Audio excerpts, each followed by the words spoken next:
My name is Dylan CineMasai Green, and welcome to the Real Notes podcast. I speak with rappers, producers, journalists, and other hip-hop adjacent figures about their relationship with movies, and, if at all, film inspires their craft. My guest this week is Vermont-via-Chicago producer, multi-instrumentalist, and record shop owner Greg Davis, also known by his beatmaking alias, Asterisk. We spoke about Perfect Days, the Star Wars franchise, particularly Revenge of the Sith, Legend of Ochi, A Clockwork Orange, falling in love with hip-hop, how studying music in college set him up to expand his vision, running a record store, bridging the gaps between the old and the new, and the creative process behind No School, his return to the world of hip-hop compilations and beatmaking. Come fuck with us. I'm just hyped. I'm just hyped to be doing this because I love seeing all of our friends and contemporaries and peers talking about No School and Yeah. being like, oh, I got my verse on here. I'm working with this person, and Asterisk brought us together. Greg Yeah. sent me this, and just seeing that happen, it was this really cool moment of just like all the indie heads were like, damn, we can't wait for this. And Yeah. it was almost like it was almost like the Revenge of the Dreamers thing where they were sending out the golden tickets to everybody. Yeah, totally. And yeah, it was It's like it was fun. a long process putting the record together, but it was so cool to like connect with so many different people, like some people my age and then a lot of younger folks, and Right. just yeah, like coming into kind of connecting some different like worlds and scenes for me at least, so it's amazing. I'm having a blast making this record and um chatting with people and like working on some new stuff and all that, so yeah, That's it's great. fire, bro. Yeah, nah, like I don't know if we'll ever see Micah 9 and Hester Valentine on the same album I ever know, right? again. So like that, I had to do it. that alone. But once again, we'll get into all of this in a bit. Yeah. But what's cracking, everybody? Welcome back to Real Notes. We're keeping the cold open tradition alive. I'm trying to do it. I sometimes forget to press record before I start talking, but it's all good. My name's Dylan Green, CineMasai. I got a lot of names, do a lot of shit, outside, inside, all sides. It's a beautiful, what's today? Wednesday. It's a beautiful Wednesday afternoon.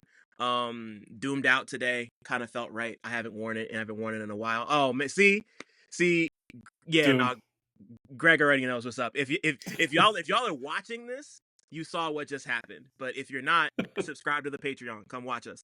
But Yeah, it's right there. this is my but yeah, like we gotta like every guest is a special guest, but we got somebody very special who's been he occupies a very unique corner of this little indie music world that we all occupy. He's made just about every kind of instrumental music you could possibly imagine. There's dozens upon dozens of releases on his Bandcamp on some knowledge shit going back years. But he's back in his beat making space. You might know him as Asterisk, but I know him as Greg Davis. Yeah. No School is out now. It's been out for a little while. Go find it. It's great. All your favorite indie cats are on there. Like anybody, yeah, just like anybody you could think of who hasn't like exploded yet, they're on that album. Like Yeah. you're gonna look back on that. You're gonna look back at that album in 5 years and be like, damn, like this is like really like an all-star type moment. But Yeah. but Greg, thank you so much for taking the time to be here today. It means a lot. Yeah. Thanks for having me. It's great to be here. Happy to chat with you about music and movies and whatever we get into, Yeah, man. Yeah, nah, and yeah, like just like in my research, like I was telling you, or maybe it wasn't off camera. I might have been recording already, but just like knowing that you like run and operate 2 record stores like out in Yep. Vermont. I don't know, just like I just have a lot of love and appreciation for people who put on for the physical and like just really keep that shit alive, and like I don't know, it matters. It Yeah, matters. it's huge. Like it matters for like not even just for people who care about that, but just like just like physically archiving things is important to me. It's Right. clearly important to you. So Yeah. just like thanks for running a record store in 2025 on some shit. Yeah, thanks. I mean, it's it was something. I've been a record collector since I was in junior high school, but only in the past like 10 years it became a reality where I was like, you know what? I think I'm going to open my own shop. So I opened, Autumn Records here like about 8 years ago. So it's been amazing. It's a ton of work, but it's like I love it. I'm around records and music all day, and Hmm. yeah, not only is it like keeping, trying to keep vinyl alive, it's also like the great thing about record stores, it's like a community space, like you get to talk to people about music all day, and people can come in and hang out. And, we're missing a lot of that nowadays. So it's like, it's Right. cool to have a space, for that. And we can just commune about music. And I also do live performances in the shop and I was try to about to set ask up, if y'all do like in stores. yeah, Yeah. try to Cool. set up some shows around town and stuff as well. So I'm like, all that stuff's really important to me, like all the facets of music, not just all the online stuff we do, but Of like course. bringing it in real life. I know you do that too with your events and things. So Yeah. it's huge. Yeah. Get people together. Right. I'm just trying to keep up, man. Like this one I'm doing with Woods over the weekend, which will have Yeah. happened by the time y'all hear this. But I if you wish I could came, go. I if wish you I could go, man.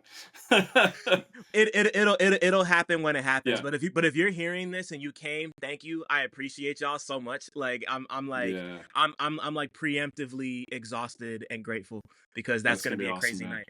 But yeah, I want to get more into that. But before we do, I gotta ask you all the questions I ask Yeah. everybody who comes on here, Awesome. and including the first one, which is what was the last movie or TV show you watched that you had a strong opinion about?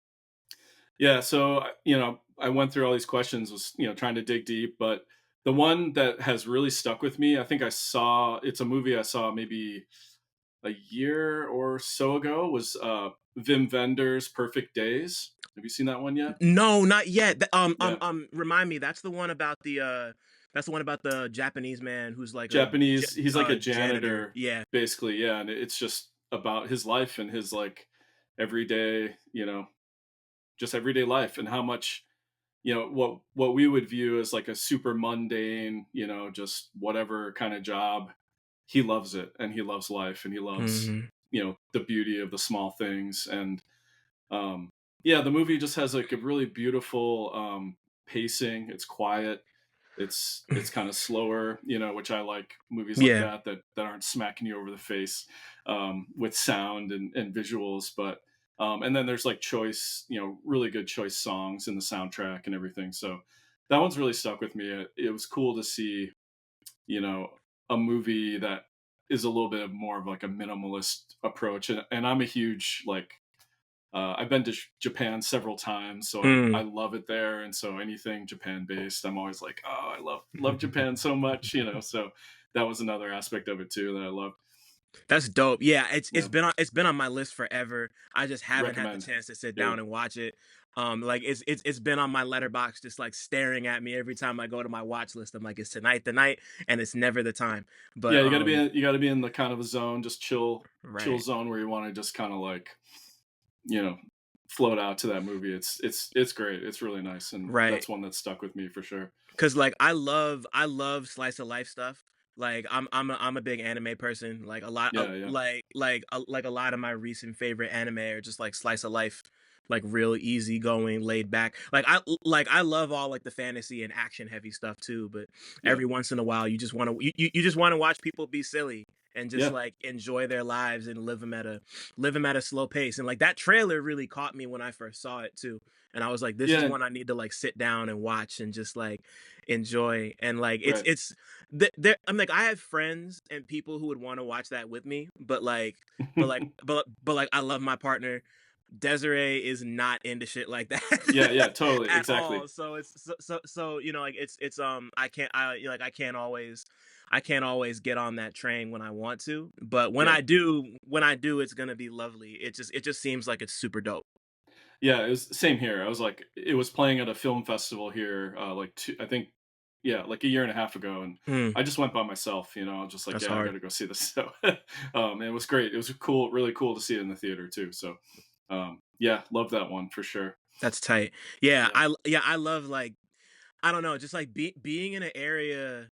I mean, like I'm close enough to New York City that I can just like go in and see all the whatever is playing in New yeah, York City. But like being in an area that has like either a film festival or if it's just like if it's like an indie art house cinema, like a lot of Hmm. like I know like a lot of areas, a lot more areas than used to have like stuff that's just like 4 or 5 screens dedicated to like lesser like just like not the big AAA stuff, and Yeah, it's we yeah. had that here.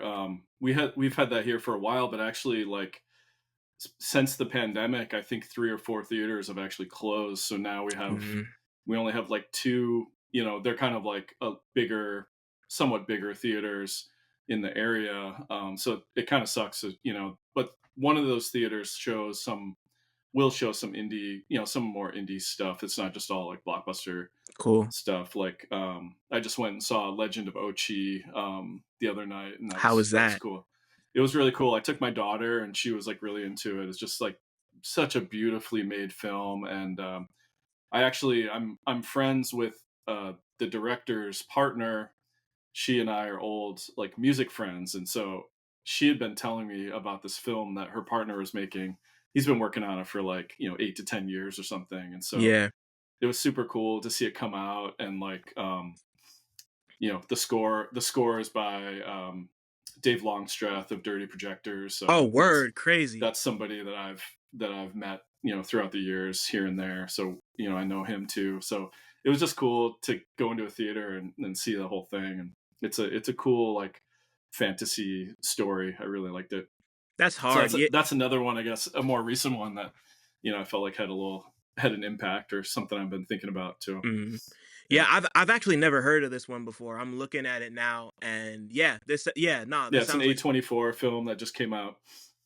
oh yeah, wow, Yeah. yeah, I'm just seeing it now. Yeah, April 25th, so it's only been like a Hmm. couple weeks. Okay, yeah, Yeah. no, when I go Another home, one. yeah, no, when I go home, I'm gonna find it. It's interesting because like we're at a point now where like a AMC will like they have like a dedicated indie they have like dedicated indie programming now, so Right.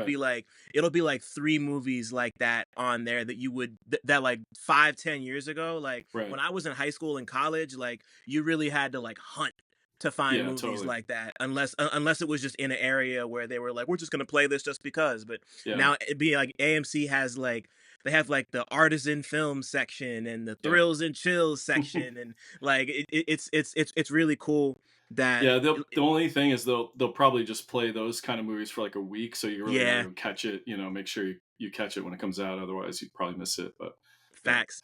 Yeah, cuz that was me when you ever see How to Blow Up a Pipeline before?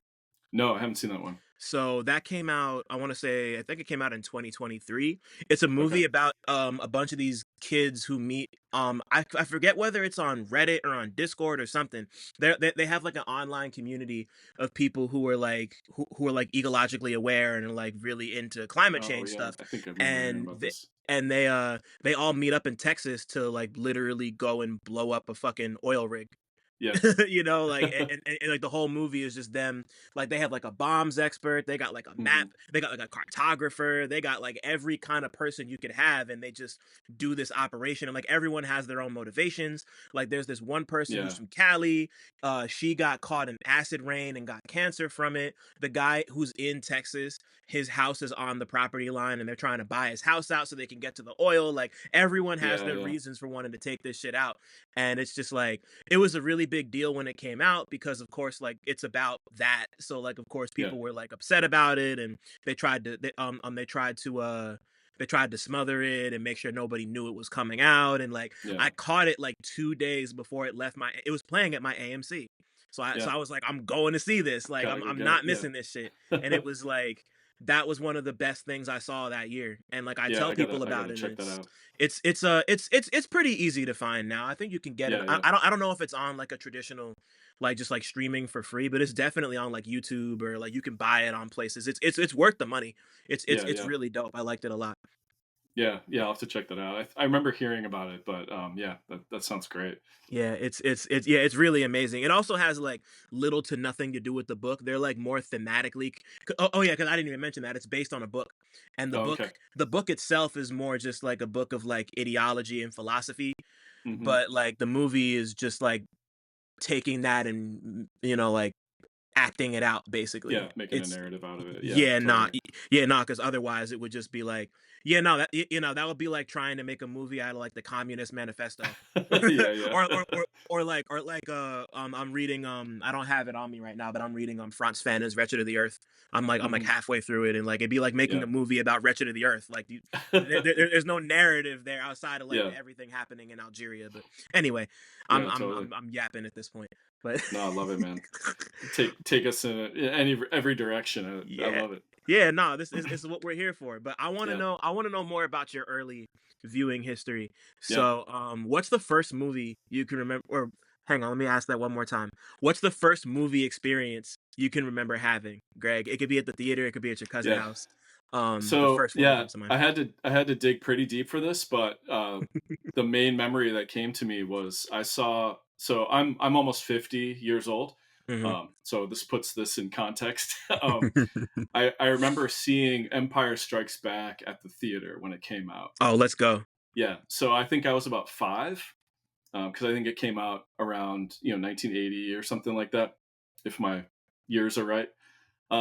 But I don't remember a lot from it because I was young. But the two things I remember was that the theater was packed. Like there were so many people there, and we had to sit in the fucking front row Ah, damn. Yeah. And in because those were the 1980, only that's not seats that were left. in And 1980, I'm like it's a not little normal for that. kid, Yeah. and I'm a little kid just like craning my neck, and the screen, Yeah. seemed massive to me. So everything was like huge. Like all the fighters and monsters, every character in the movie, and all the scenery, there's like a lot of the snow kind of stuff in that one, and everything just seems so big and massive. So that that experience definitely stuck with me. And then also just like, years later being like, oh yeah, I saw this the second, Star Wars movie in the theater. That's pretty cool. So those Yeah, are so okay. iconic. So I gotta know, how did you react when you first heard that Darth Vader was Luke's father? Like being in the theater and like seeing that happen in real time before the whole world knew about it. Like I can't Yeah, imagine. I mean, well, the thing was, I was 5, so I didn't totally get all the different, like storylines and everything, but I think I was more interested in like the creatures and the action and all Yeah, the scenery, and yeah, and the then Force and the lightsabers. Yeah, totally. yeah, exactly, and then like obviously all the like at the time there was so much like marketing of Star Wars, so I had like all the figurines and toys and everything, so I was Hmm. super into all that. The storyline, I didn't really like. I was like, oh shit, it all made sense to me a little bit later, when I Right. saw it, repeatedly over the years. So, but yeah, it was just I just remember it as being like a very exciting um, early movie theater experience. The other ones that kind of stuck with me too is my parents used to take us to the drive-in theater. Mm. We had one in our area that we would go, and me and I have an older brother, and we'd like get our pajamas on and get snacks, and sit in the car, and they have that weird speaker that you like hook Yeah, up you to put it your through the window. window. Yeah, yeah, Yeah, it's like totally, metal, and totally. it's like sounds terrible, and Type shit. you just sit there in your car, and like the windows are fogging up, and, and like um, you know big watching whatever old movies, 80s movies, or stuff from the 70s. So um that experience of going to a drive-in, which I think not many people have anymore, but that's like something that I remember too when I was pretty young. Yeah, man. See, I didn't have my first driving experience until I was maybe, I want to say I had to have been it was like my mid to late teens. I went out Hmm. to I had a homie at the time whose family had a proper or they didn't have a property. They like went to Cape Cod for the summer. So I Yeah, went out yeah, with them one time, and that was the first time I ever went to like an authentic traditional. I had always wanted to go, but we don't have yeah, them in Jersey. yeah, So, yeah.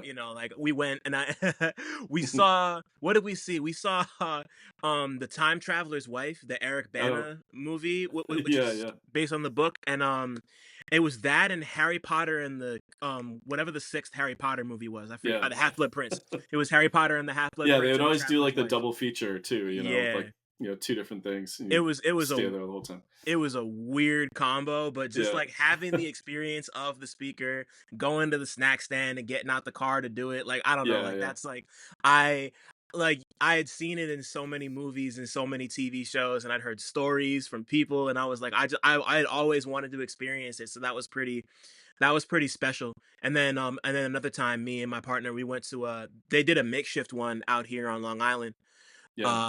for Halloween one year. They showed Friday the 13th, and Oh, nice. and Yeah, yeah, like they did it in like the back of a playhouse, and we just like it was set up the same way, but it was like not a full blown like authentic drive-in theater. yeah, They had like an inflatable screen, and it was yeah, great. Like it was I don't know, like I just didn't get to experience that a ton.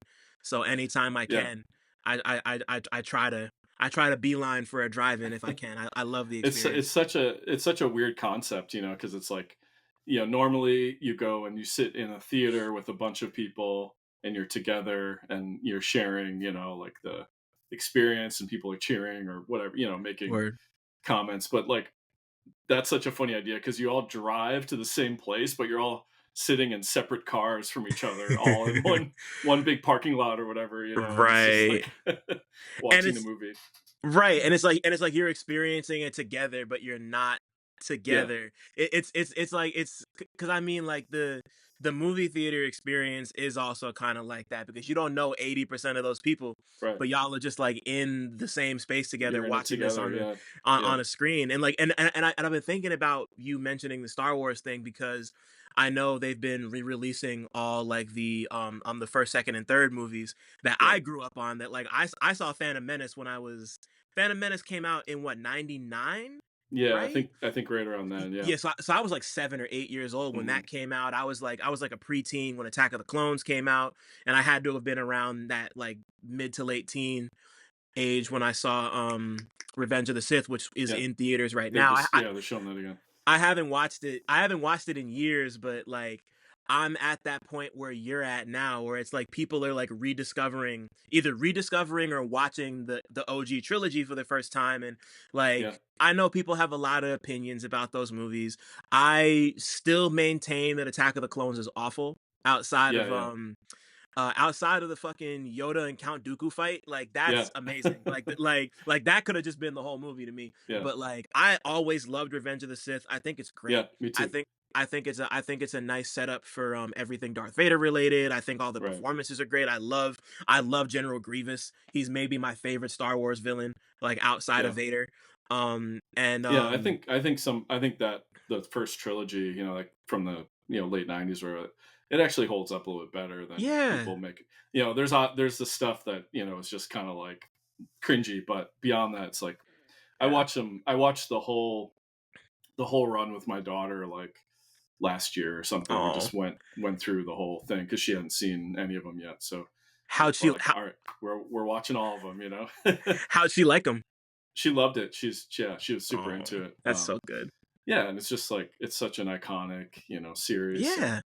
but when we got to those, it was kinda like, yeah, I was like, "These aren't as bad as I remember or as people made them out to be," so it's cool. Yeah, you know, I feel like it's a generational thing Yeah. because I mean, I know a lot of people I knew who were older and just I mean, just like going back and like reading a lot of like the criticism and like especially on like the internet 1.0 stuff of like people talking about those movies. Like people hated those fucking movies Oh, I know. when they Yeah. can't. Yeah, yeah, like and of course like this might be a hot take.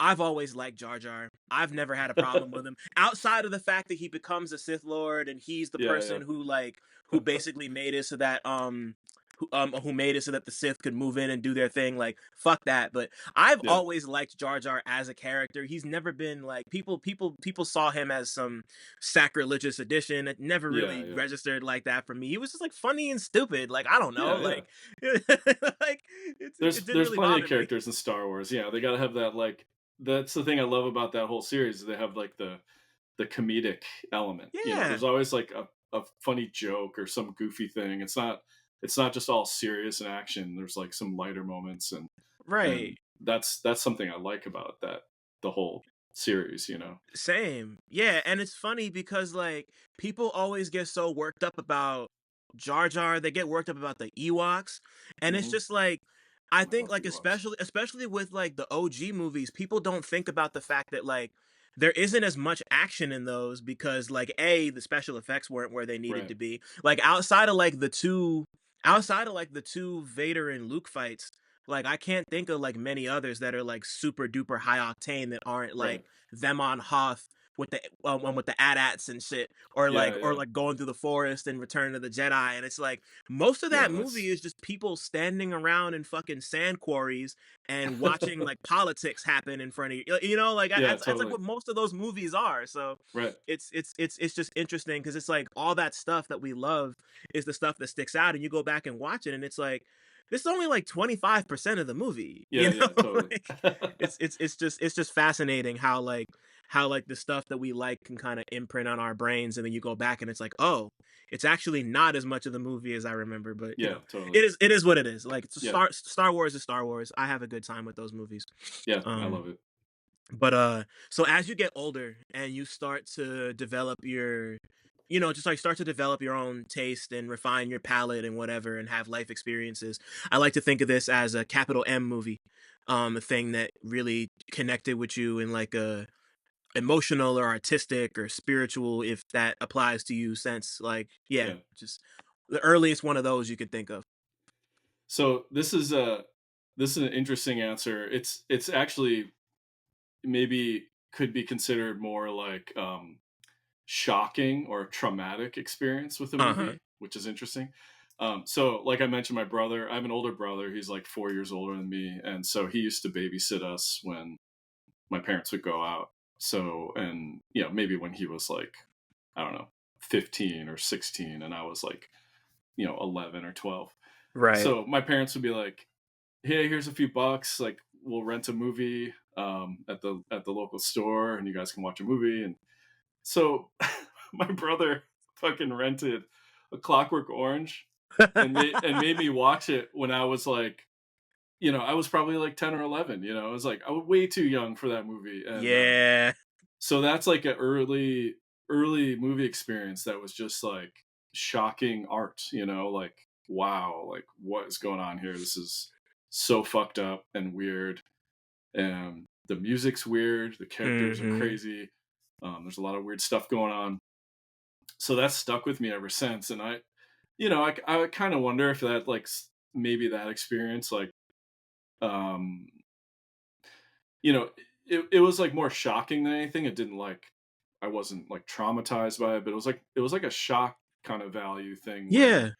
I think it made me feel more, maybe later on. I'm just kind of like speculating here, but later on it made me like feel more open-minded to like experimental art, and giving it um just being open-minded and checking stuff out, that was kind of strange or different or outside of my purview. And so, and I've always tried to like um especially with music, I've always like tried to challenge um my tastes and my Right.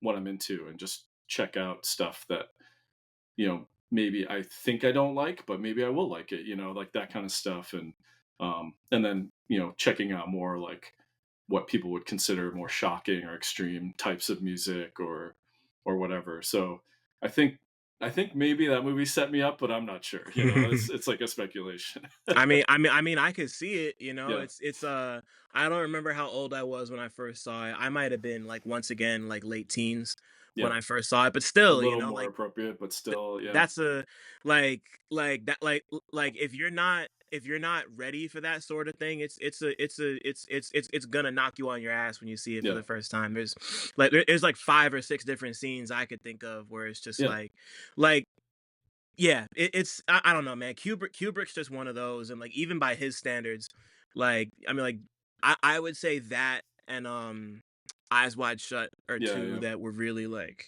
yeah. Oh, I saw those and they just intense. completely rewired my brain in ways. And I love The Shining. I think it's yeah, Hmm. I'm like those three really, like A Clockwork Orange, The Shining, and Eyes Wide Shut are Yeah, three that are really like they will like if you don't see them coming, they're gonna fuck you up, yeah. you know? It's just in super intense movies, and just like, wow, okay, cool. And yeah, Um, and yeah, I mean, like, I love the connection you made with just like, you know, like that potentially being a thing that made you more inclined to dig through like off the beaten path music too. I I, Yeah. I don't really know if that was that like I imagine a lot of the stuff I watched when I was in like middle school and high school might have done that for me too, but like even just going straight into music, I think like I really started I remember I started really digging into like more experimental, like off the beaten path music once I started hearing it in video games. Like I played a lot of Oh, okay. games as a kid. Yeah, yeah. I still play a lot of games today, but like, Mhm. you know, like I'd be listening to like Tony Hawk Underground soundtracks and Yeah. like Def Jam Vendetta got me into like that Right. whole older Yeah. like I heard Redman for the first time in Def Jam Vendetta and like that's how I got big Yeah. into him and him being from Jersey. I was like, yeah. And then like you know, like stuff like Jet Set Radio Future really put me on to like dance music and drum and bass and all that Right. shit. And then you know, like being an Adult Swim baby, like hearing Mad Villainy on the Boondocks for the first Yeah. time, and then digging into Doom, and you Yeah. know, and like just like all that stuff. There's obviously more, but those are all just like examples off the top of my head that really kind of like did that for me. And for you, like let's do Yeah. the same for you. What's when did music become capital M music for you? Not even in terms of you wanting to make it, but just like being fascinated by it and wanting to dig through it, like you said. Yeah, it's a good kind of like transitional here transition. I would say really it was Mm, probably in like junior high, like 7th or 8th grade. yeah, So for me, that was like in 1988 or 89. That's when I got really, really into hip hop, at the yeah, time, and crazy time for hip hop music, Um, and like I think I mentioned earlier, I grew up in the suburbs of Chicago, so it was it wasn't really in being heard around where I lived, but I had access to it through radio stations in Chicago, and I could hear this music, hear that music. It wasn't popular yet. It was right, yeah. harder to find, and record stores didn't necessarily carry like hip hop stuff yet. Um, And this is like late '80s we're talking about, right? yeah, late Yeah. '80s. So the big moment for me was my best friend's older brother. He had a copy of Yo Brahma's Show by Public Mm, Enemy. He dubbed classic. it. He dubbed it for me, and I just that was what hooked me in, and I was obsessed with that tape. I still love that album so much, and then I got super into Public Enemy at the time, and then also Eric B and Rakim, EPMD, Big Daddy Kane, all that stuff from that like 88, 89 period, and then soon after it was like Native Tongues, De La Soul, and Tribe Called Quest, and Yeah. that I just like snowballed from there. So, and that felt like that was the first time I felt like I was really almost like obsessed with music, or obsessed with something, and it's kind of like that ripe age too, where you're really trying to find the things you like, and Mhm. just discover what you're into, and so Yeah. I really went into that, and got super obsessed with hip hop. I was like buying as many tapes as I could and buying vinyl and asking my local record store to like special order shit. And I had a subscription to like Rap Masters magazine and Word Up, and Oh, stuff wow, like that. shout out. Yeah, yeah, totally. Just like amazing stuff. Um, and like, it also felt like I felt that in a way, like, well, hip hop was super powerful because it was like a thing coming from another place that just felt it just felt like the energy of it felt fresh and new and powerful to me, and it spoke to me in a certain way, even Right. though I didn't grow up in the city or anything like that. um but it just like it hit me so strong, and it also felt like um it was a music that could like kind of be my own, or of my own generation, Yeah, yeah, yeah. like it wasn't my parents' music. I liked that stuff too. It wasn't Hendrix and the Beatles and all that. And it wasn't my brother's music. He was like 4 years older than me. He was into like new wave and industrial and stuff like that. So it's like Right. I had my own thing, that I could really get into, and it could be Yeah. mine in a way, And so um so yeah, that I think that's when it started, and I started making music right after that, right around that period. Like that's when I started making beats. I got, a pair of Technics 1200s and a mixer Hmm. and had a 4-track cassette recorder and started like experimenting with all that stuff. And that's what got me into making music Oh, was, wow. was my love of hip hop. So, Okay. Yeah. So yeah. Okay. so So that's I where it didn't. all starts. Yeah. Right. Yeah. No, I just didn't realize that it had started like that early. I mean, Yeah. like, I didn't realize you had started making music that early. Yeah. And it's like, I don't know, man. There's just something about like East Coast music from that, like East Coast rap music from that time period. Because like growing Yeah. up for me, I was like, I mean, like, I started like, I've been listening to rap since I was, like, 9, Yeah. like, or at least consciously. Like, I had been listening to it before then. My Right. parents used to tell me about, they used to tell me I used to rap the whole first verse to Essex's "I Got the Power" when I was younger, like, Yeah. when Yeah. I was, like, 5 or 6 when I first started talking. I don't remember that. Yeah. But, like, like, I've been actively listening to rap since, like, Bow Wow's "Beware a Dog" was the first Yeah. album I ever owned, and, like, going through that, and, like, I, like, my fault. Sorry to interrupt, but I just wanted to shout out the Real Notes Patreon one time. For as little as $5 a month, you get exclusive goodies like video of every interview, 2-day early access to every interview, an invite to the Real Notes Discord server, exclusive access to the Real Talk Movie Night archive, and early pre-sale links for all live events. If you want to give a little more, you get other exclusives like retro 60-second movie reviews and monthly 90-minute workshops with me, where we can discuss whatever creative questions or projects you might have going on. Head over to patreon.com/realnotes. That's REELNOTES to join right now. I repeat, all videos will only be available on the Patreon. Thanks for listening. Shout out to my patrons. Now let's get back to talking. I like loved Southern rap in the 2000s, like Yeah. huge Jeezy fan, T.I., like I was big on crunk and snap music, like all the stuff that was popping on like Yeah. 106 and Rap City and all that stuff at the time.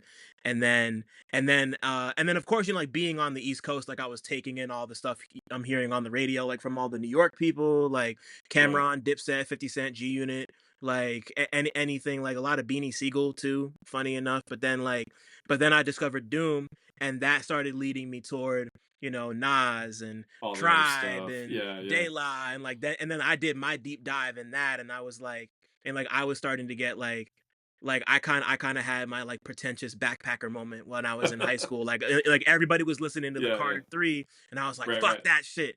Go listen to Nas's Hip Hop Is Dead or whatever, Yeah. And Yeah. I was that kid. I was real obnoxious about it. And like I was also like, of course, like a big like Kanye and Lupe fan at the time. Yeah. Like those were like, that was like the stuff that was my music, that was like for me. And like Right. Hit you hard at that it time. Yeah. yeah, nah, like Food and Liquor is a really important album to me, like Yeah. one that I look back on. I got to write about it for Vinyl Me Please before they Oh, imploded. nice. Yeah. I know. Yeah, Whole other story. I'm really sad to hear about that, by the way. But Yeah, it's funny because it's so generational. Like yeah. all the stuff you're talking about, I totally missed because I was off on a whole other Right. journey by that point. So I was Totally. like, I was really obsessed with hip hop from like, let's say 88 to like 95. Yeah. And then after that, I was getting into just everything, and I kind of, that was such a transitional period for hip hop anyway. When Right, of course. when the Chronic came out and stuff started to get a lot more popular, and then you get into the Diamonds and Bling era or whatever. Right. So I kind of like, I wasn't paying attention during that time, and Yeah. missed a lot of that stuff, even the underground stuff then. Um, so, but then, in subsequent years, I've kind of like tried to check out, some of those things that, the good things or the interesting things, Right. but Of course. Yeah. No, yeah, that's just how it goes. Like after a while, you just like kind of find your niche, and then just want to yeah, dig as far into that as you can. yeah. And it can be difficult to see the forest for the trees when you're just like wanting to listen to everything. Yeah, you can't follow everything all the time, so you just kind Right. of follow where your interests are at a given time, and go for it. But yeah, and the other thing was, one of the very first shows I went to that was like on my own basically was my brother drove me and my buddies into Chicago, and we saw. I mean, this is just like unbelievable. We saw De La Soul right after 3 Feet High and Rising came out. Ooh, Yeah, wow. in like I think it was in 1989. It was De La Soul, Third Base, and Schoolie D in Chicago. Wow, And man. I was like, I was probably 14 or something like that, 15.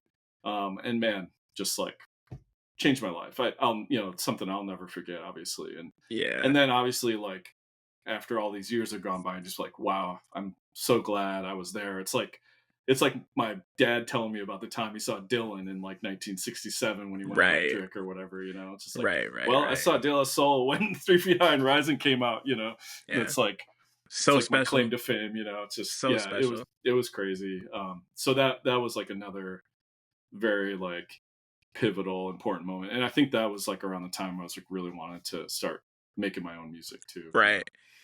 Yeah, so like yeah, so like talk to me more about that specifically. Yeah, When did you know, or I mean, I know when you knew music was going to become more than just a hobby, but like yeah. when did you go from just like I'm making music and figuring this out to being like, oh, like this is what I'm doing. Like music is going to be my life, my career, like my everything.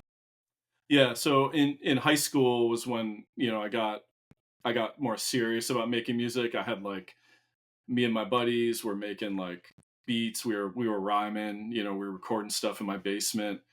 We spent a lot of time doing that. We even played some like did some like live shows around town and stuff. And so we were getting into it. We were getting pretty serious. And but it really all kind of came together when I went off to college. I went to DePaul University in Chicago, and my first year I was just kind of doing like the liberal arts thing, and I wasn't sure what I wanted to do, and then I realized that DePaul had a music school and that you could like study music for college, and so I was like, I want to do that, so I spent my whole first year like practicing like guitar. Guitar is like my main instrument, but I just practiced guitar like as much as I could so I could pass an audition to get into the music school the second year of college. So once that happened, once I got into the DePaul Music School, then it was just like, yeah, I was like super locked in and like really serious about studying music and learning, as much as I could and listening to as much as I could, and um, you know, playing a lot of guitar and making music, and also Yeah. doing a lot of composing as well. So, and that's pretty much like all I did in college. I didn't have much of a social life. I was just like music, and I would walk. There was a Tower Records like, a few blocks from campus. I spent like all my time and money there. Like buying CDs, and there were some good record stores in the area too. So Real yeah, shit. it was like I remember I had like 10 crates of records underneath my dorm room bunk bed, I would just like Yeah. pull them out and try to listen to stuff, and had to stuff them back under there, and then tons of CDs and stuff. So yeah, it was like that definitely was a time when I knew I wanted to do something involving music, and was trying to figure that out. Yeah, I mean, like y'all are a special breed, man. Like the people who go to like music, who go to college for that Yeah. type of thing specifically. I went to a school that had a the like it had a pretty robust music program, and there was a specific major called studio composition that Yeah. was just Yeah. like all about like exactly what it sounds like. Hmm. And I went to school for cinema studies. I wanted to be a film critic, but Yeah. pretty much or like a lot of my first wave of college friends were all music majors. Like Okay. I roomed with a bunch of people who were studio comp majors. Yeah. One of my best friends at college, Nate. He's one of the best guitar players I've ever met in my life. Shout out to Nate if you're listening. He was Nice. like just like him and my boy Sean, my boy Drew, like just like people like seeing how seriously they took it and kind of like gleaning what I could from what they were doing. And like I'm like I have a background in music too. Like I've played instruments. I'm like I don't really play them much anymore, but I did play them a Hmm. lot growing up. My dad was a musician, so like it Yeah. was like already like kind of there for me. But like Yeah. seeing them go through those boot camps and watching them like practice and Yeah. seeing their coursework and just like the things they were learning about, like that was like in my head, as happy as I was to be doing what I was doing, I was part of me was like, damn, I should have gone to college for music.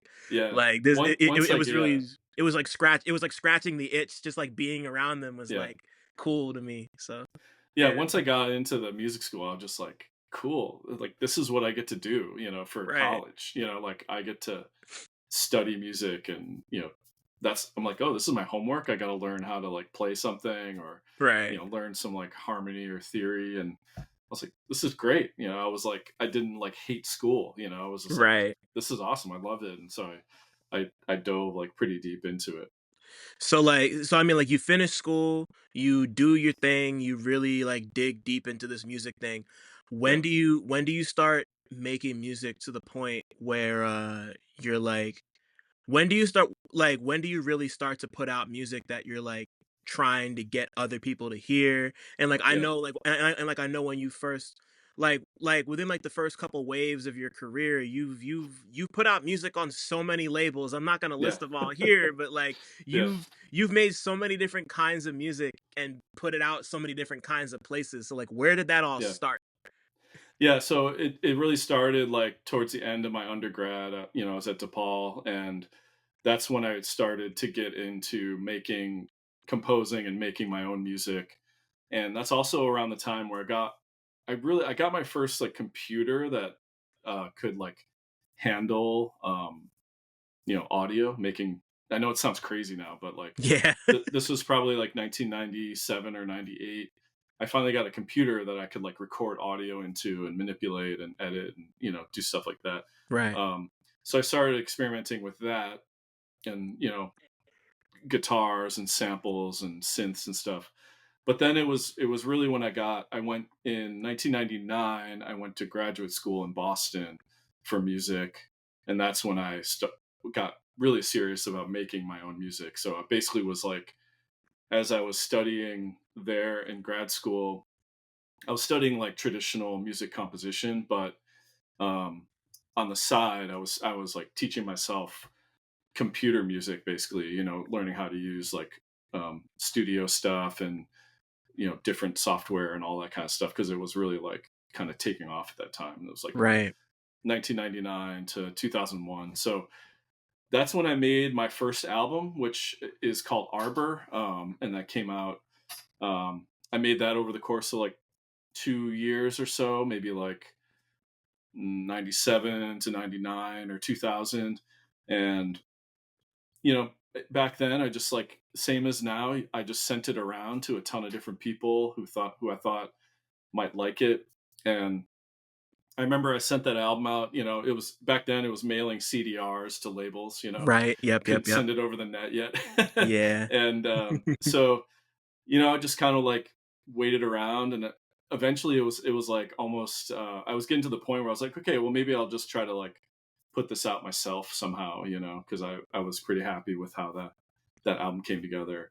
And then I got an email from Car Park Records, who are still going today. Yeah, And legends. yeah, legendary label. They've been around for a long time now. And yeah, Todd from Car Park was just like, hey, would love to put out your record. And that was really the beginning of my like professional music career. Was probably when that album came out. So I usually mark it around, that album came out in 2002, but I usually say around 2000 is when I actually started putting music out. I had a Mhm. couple other smaller releases before that, but that's when music of mine under my name, started making it out into the world, for people Right. to hear. So, but yeah, that really started the ball rolling. Then once the Car Park record came out, um, I did a ton of touring around that time. I toured all over the United States and went to Europe and Japan and all over the place. And then from that, I started to develop a lot of like connections and meeting a lot of people and other people being, hey, do you want to do something for my label? And I just basically Mhm. said yes to everything for Of course. many years, and that's how all these releases happened, just kind of, I was doing music full time, for that, basically from um Yeah, I was doing music full time from about like 2001 to 2010. So Oh almost wow. 10, basically 10 years. Yeah. Yeah, almost a clean decade, yeah. Yep. Wow. So I mean, like, you're doing all of this, and like in this period of time, you've, like you said, you kind of drifted away from hip hop and are Yeah. kind of focusing on more, or it's like you're just focusing on different types of music and like Right. going through. Like, I obviously didn't have time to listen to everything you put out. I wish I Yeah. did, but Yeah. but just like going through like the ambient stuff and like Hmm. I'd never heard of Folktronica before I saw it written out on your page, but I I found think, some yeah. like So that's the thing when the Car Park record came out, they, it's you see this all the time, man. Car Park put out a press release and they said, they used the term laptop folk in the press release, and that took off. And it was like, I think it was one of the first times that it actually had been used, to describe, music that was like, marrying like electronics with like acoustic guitars and other stuff. And then, That's hard. yeah, which is, it's so funny because it was I just love like, that. oh man, like I don't want to be stuck with this shit. Of And course there was not. other, like some of the early like Fortet stuff during that era, people would describe as that because he was kind of Right. in a similar zone, and he was doing that like a couple years before my album came out. But it was kind of in the air, there was like some other people doing stuff like that. And Mhm. um so, it's interesting, like my first couple albums are kind of in that realm, but then I kind of like, I was like, okay, I'm not only doing this because there were so many other types of music that I wanted to make. So, and then I got into, making more ambient and drone music, and then Yep. even some stuff that's way more kind of abstract or experimental, and Yeah. just kind of like whatever I was feeling at a certain time, I'm just making. But yeah, it's pretty funny that's how it always happens, right? It's like a press Right. release, and someone it gets repeated in like reviews and press and everything, and all of a sudden it's a thing. Right. You're making me think of something now because when I was at Pitchfork, I wrote about Yeah, I did a Sunday review of Raphael Sadiq's Instant Vintage, which is yeah, amazing album. I'm a big Raphael Sadiq fan. yeah. He's great. And like I remember because this was around the neo soul era. Like, I mean, like, I was pretty young, so like I wasn't like actively looking for the stuff when it happened, but doing my research for the review, he hated the term neo soul, as a lot of Yeah, people did at the time, and yeah, he had wanted to coin, what did he call it? It was oh I'm blanking on the name of the genre that he yeah, like he wanted to call it something else that yeah. wasn't let me see if I can find it real quick. I'm just like mad at myself that I can't remember this name that he Was gave it it. a It was journalist that came up with the neo soul kind of thing, or? it turned out it was the guy who was managing Erica Badu at the time. Oh, okay, yeah, yeah, totally. He sold a lot. It was he was managing Badu and D'Angelo at the time, and Yeah, he was selling their stuff as this thing he called neo soul, and yeah. it just It stuck. caught on. Yeah, It just totally. stuck, and like and like all the artists at the time fucking hated it. I'm Like sure. Yeah. it was pretty rough. It was like it wasn't sample-delic. Fuck. What was the let me see if I can find the Wikipedia page because it says it on there. Yeah, yeah. Production.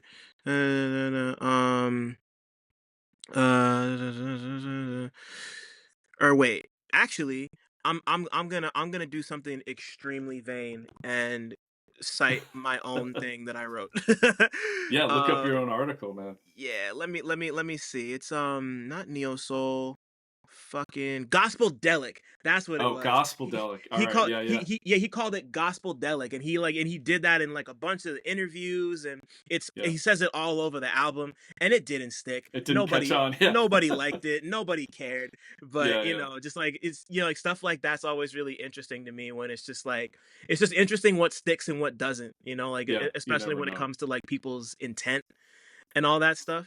Yeah, And and I mean, like, one thing about how many different types of music you've made that really interests me is I don't know, I'm just always interested in people who like don't sit still when it comes to the stuff they make. Like, I think of right.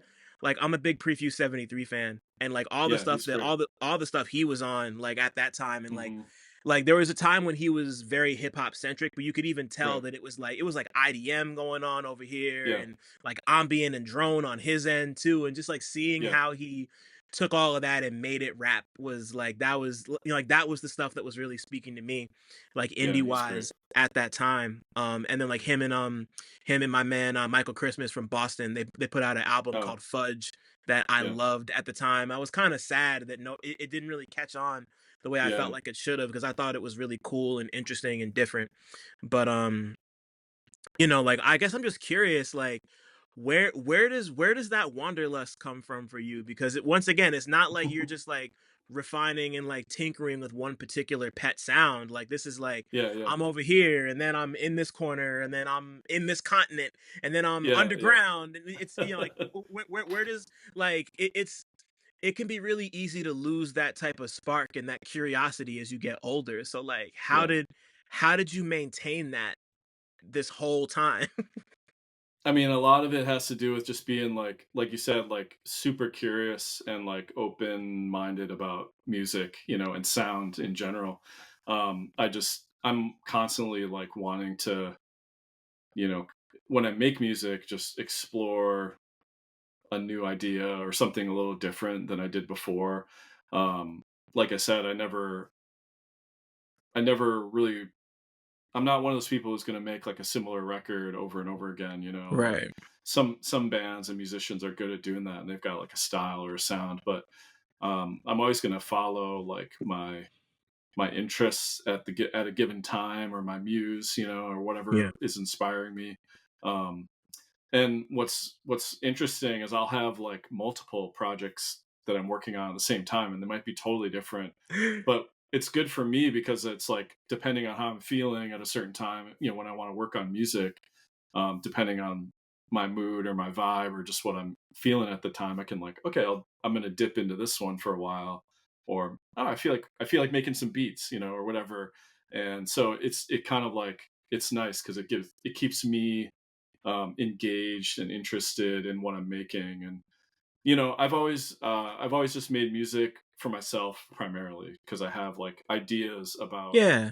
what I want to do and what I want to make, and um, I get turned on by certain sounds or concepts, or it could be anything really. That spark of inspiration, and I try to like follow it, or at least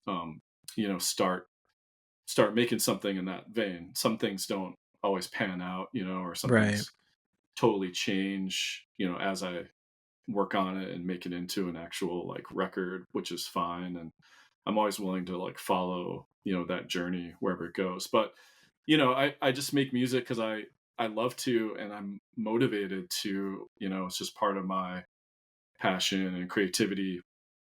And I don't know what else to do, man.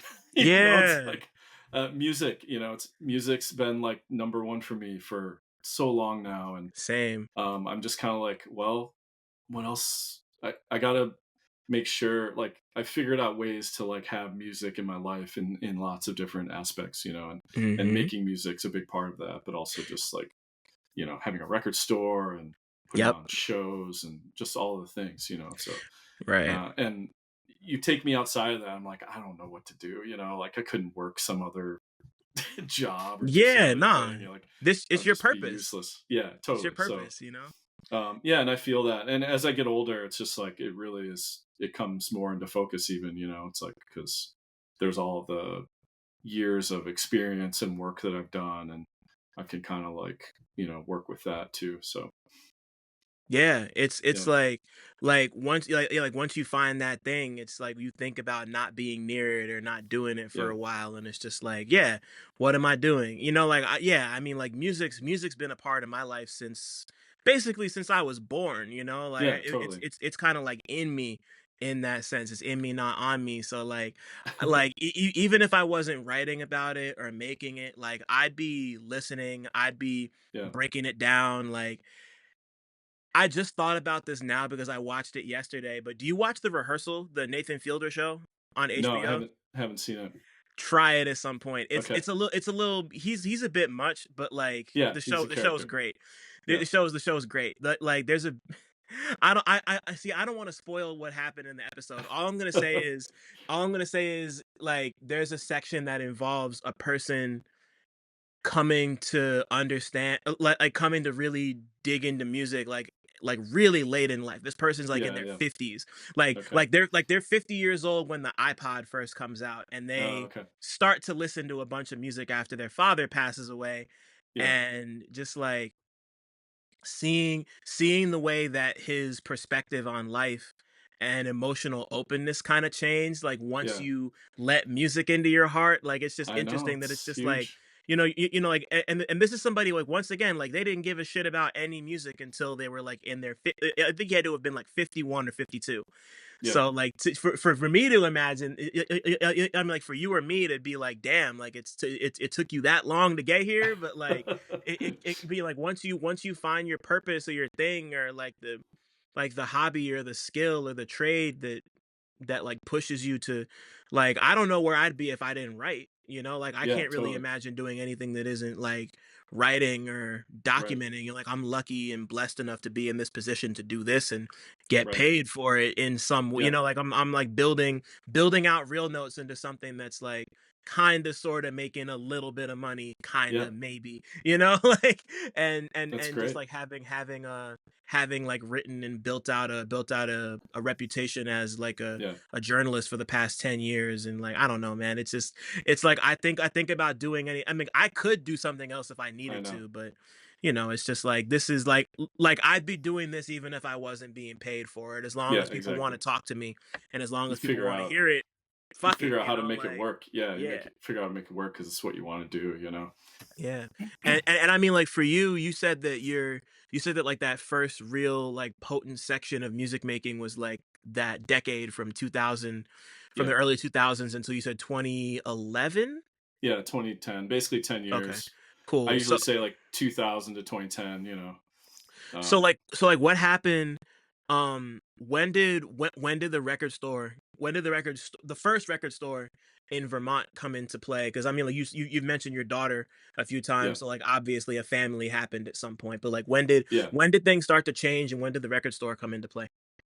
Yeah, so it right in 2010, that's when my daughter was born, so, um, a few things happened, she was born and I decided I didn't wanna be out on the road touring all the time.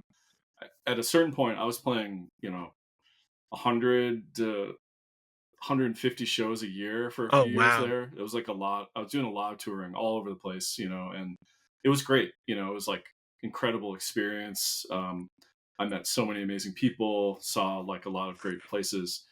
But once she was born, I was kind of like, I can't be out on the road all the time. I want to be here and be a father and watch her grow up. I can't be away.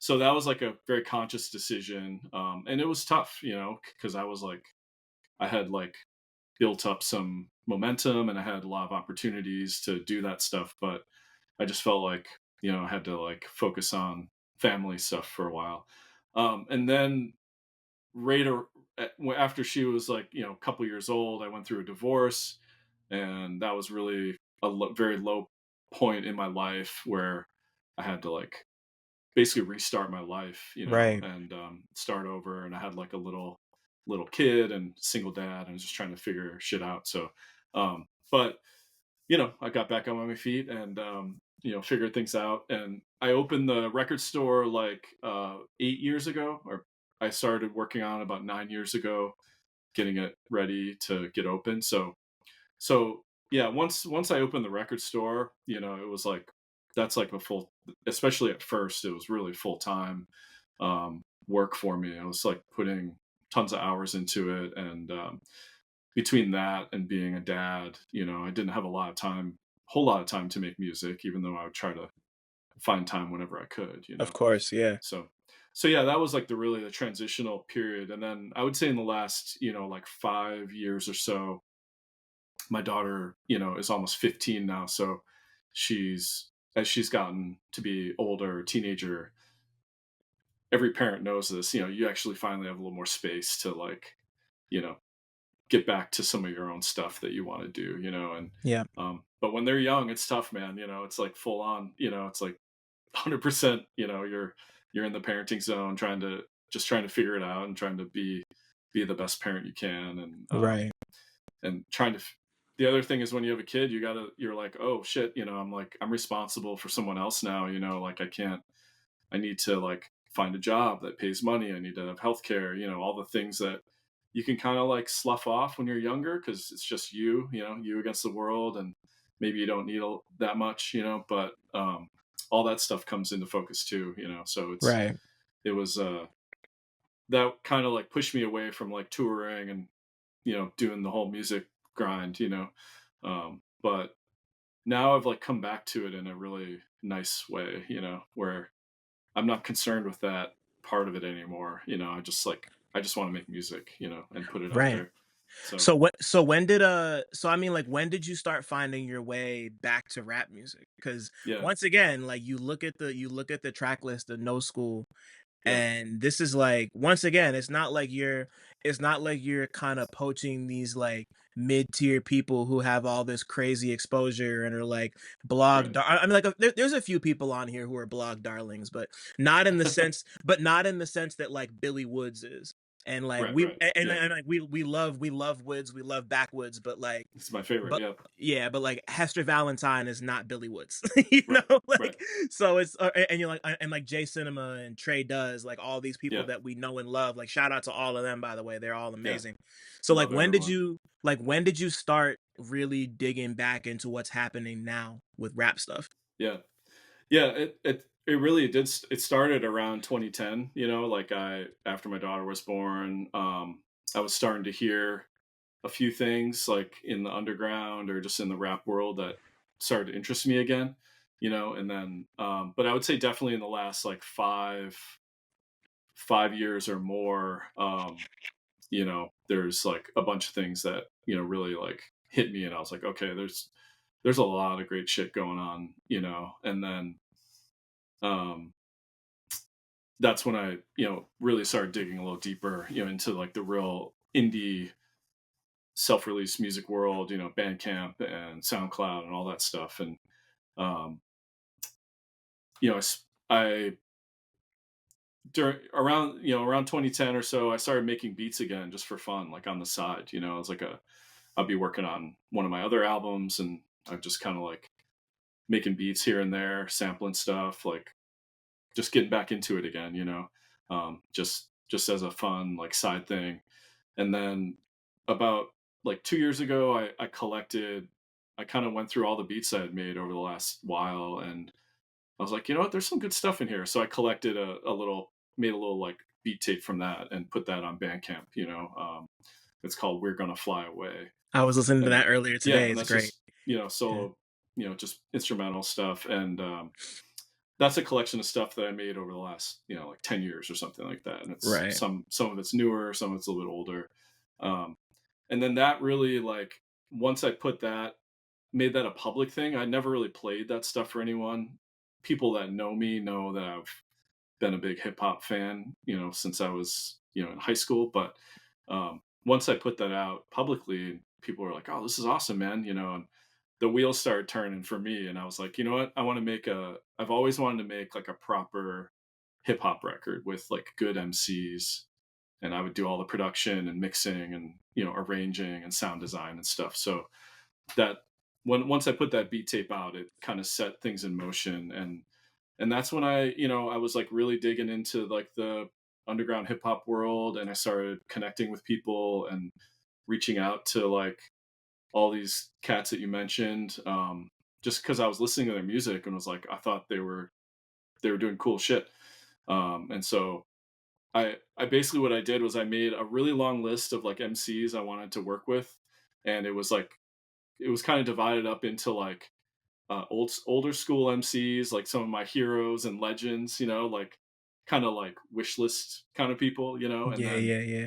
and then I had a whole list of like younger folks who were like on the indie scene that I really liked, and I just started hitting people up, and basically anyone that was just like willing to like work with me, I was like down, and wanted to try to make something happen. So I've met so many great people that way, and have made some like really cool connections, and there's all these interesting like layers of music making, and it's different, when you're working in like the hip hop world. It's like, um, when you're doing a kind of collaborative effort, there's like, some of it's very transactional. It's like, you know, hey man, I would love to have you on this track. Okay, I want X amount of money. Sure, I'll send it to you. You record your verse, you send it back to me, and that's it. You don't really talk. And so there was some of that, but then there was also just like, oh, I'm down. Like, let's work on something together. And there's more of a like collaborative back and forth kind of thing, And Right. so yeah, it took me about a year to like put together No School. I had like was working on the beats and had a bunch of different beats that I had in different packs. I was sending to people, and then they would choose which ones they wanted to rhyme over. And then eventually they would record their verse and send it back to me. And then I was kind of like piecing everything together. And then it took a long time to like mix the record and sequence it and get everything like, make it sound like a record, that flowed from beginning to end, and Right. put people together and stuff.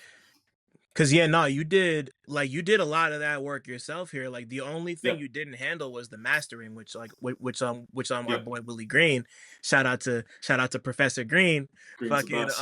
yeah, no, he's the best. I love every chance I get to go to the greenhouse.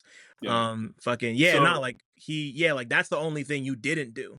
So right. So yeah, I was like, I wanted to mix the whole record, and I never mixed like a hip hop record, like with MCs on beats, like because most all my music's instrumental. right. So I've been obviously have a lot of experience mixing that kind of stuff, but this is the first time I was like trying to figure out how to mix vocals with beats, and so I learned so much doing it, but it took a little bit longer probably because I was Yeah, like I'm sure, digging learning into process. like, yeah, like how do I do that properly, and I wanted to like honor everyone's like vocals and make them sound good, and I also want to make it sound consistent across the record, like when you get recordings from lots of different people, you get a lot of different like fidelities, and Uh-huh. some Yeah. people have a good microphone and some people are just rapping into whatever, and Yeah, like a tin um can. Yeah, totally. I yeah, get it. so I was like, that I was get another it. part of it, is to make it sound consistent.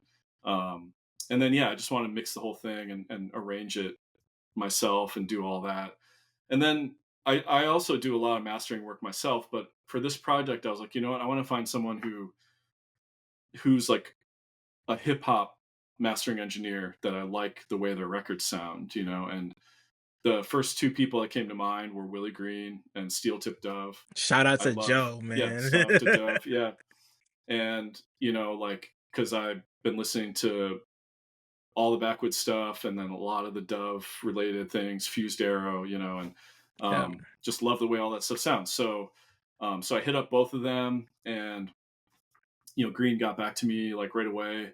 And the one thing with Green was that I asked him, I was like, hey man, could I come down to New York and do the session in person with you at your studio? And he was like, hell yeah, let's do that. So I went down to New York and we spent a day together. And so we like worked on mastering the record together.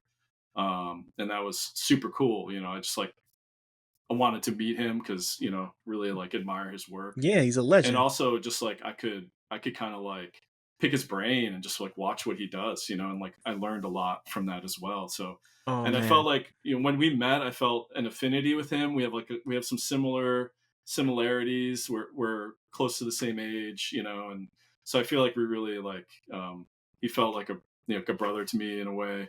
And so that was really cool. That was like a great way to like wrap up the record and get it finalized and sounding exactly how I wanted it. So Oh, that's yeah, beautiful, man. yeah, Yeah, yeah. I mean, like, forgive me, anybody who's an active listener who I've mentioned this to before, but yeah, like, I went, yeah, because I wrote a whole piece on Backwoods for Pitchfork when I was there, yeah, and Green invited me to the greenhouse, to come and just like see his process, and just yeah. like because you mentioned it, like I don't know, man, like people don't understand like how intensive and how detail oriented and just how like That's amazing. he's really something else behind them boards. Like I was with him when he was in the process of mixing and mastering Fielded's Plus One.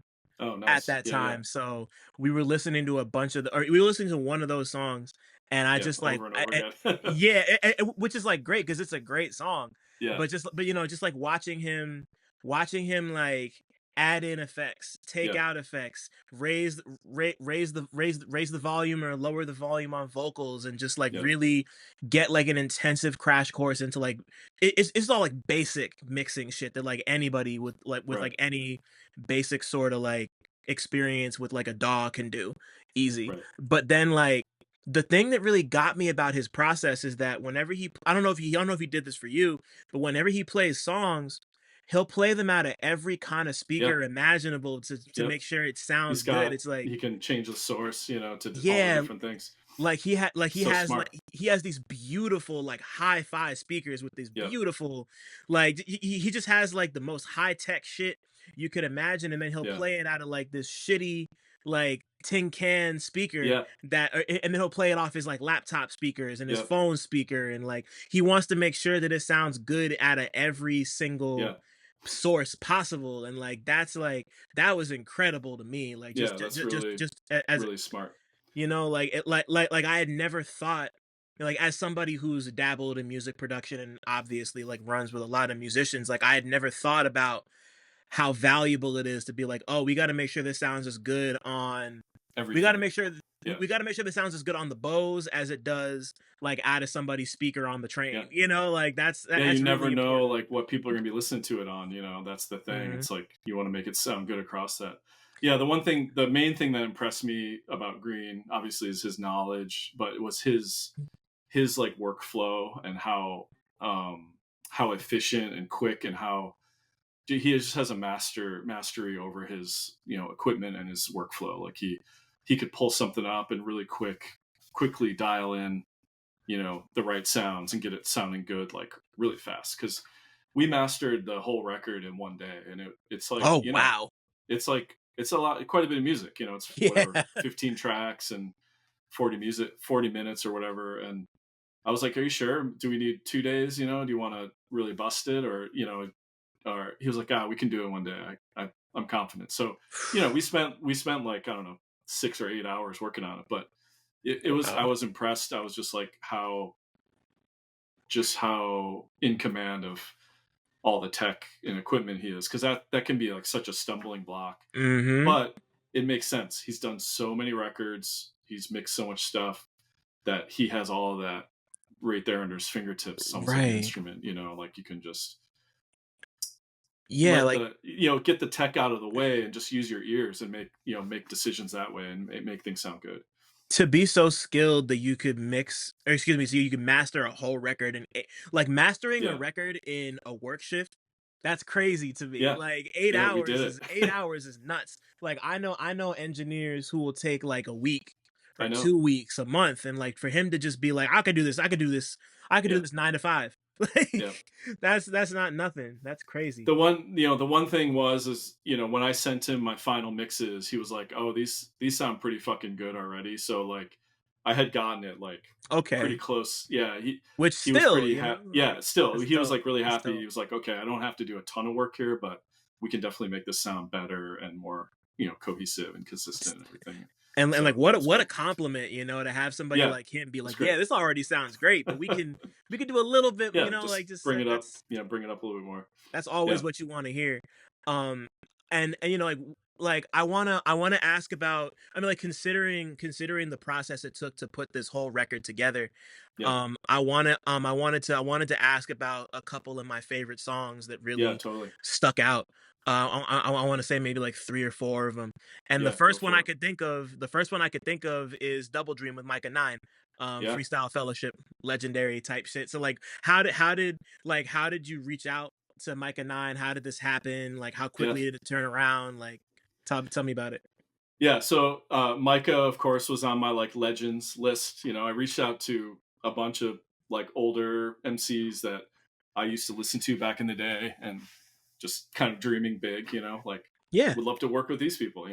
But yeah, I reached out to him, and he hit me back and was like, you know, you know, this is my fee for a feature or a song or whatever, and let's do something. And what's interesting about Micah was he was like, "Hey man, what's your number? I want to just give you a call and we can just chat for a little while."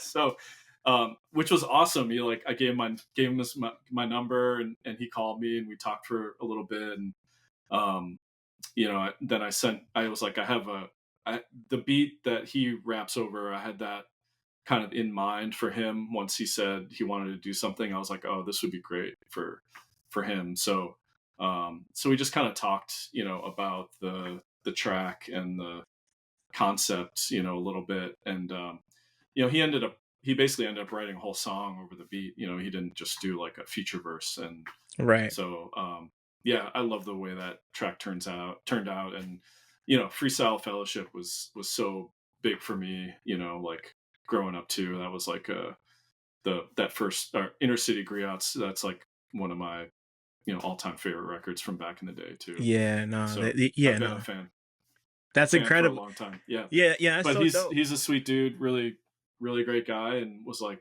I was just like, shit, I'm working with with a legend here.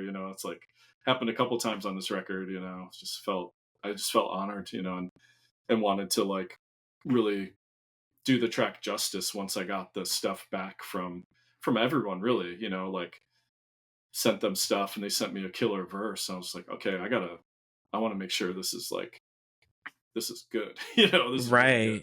So And yeah, I mean, like, the thing, like, before I even get into another song, like, the thing yeah, about these beats is that, like, like, there's like, these are obviously rap beats, yeah, like, it's like unquestionable, but right, like, considering all the different paths you've walked down, like, yeah, you can hear all those different elements in these, and yeah, that's one of the reasons why the Micah 9 record stuck out to me, because it does kind of skirt that, like, Prefuse 73 yeah, line for me, where it's like, this is rap, but it's coming from like three or four different different places to places. like Yeah, to like inform a rap record.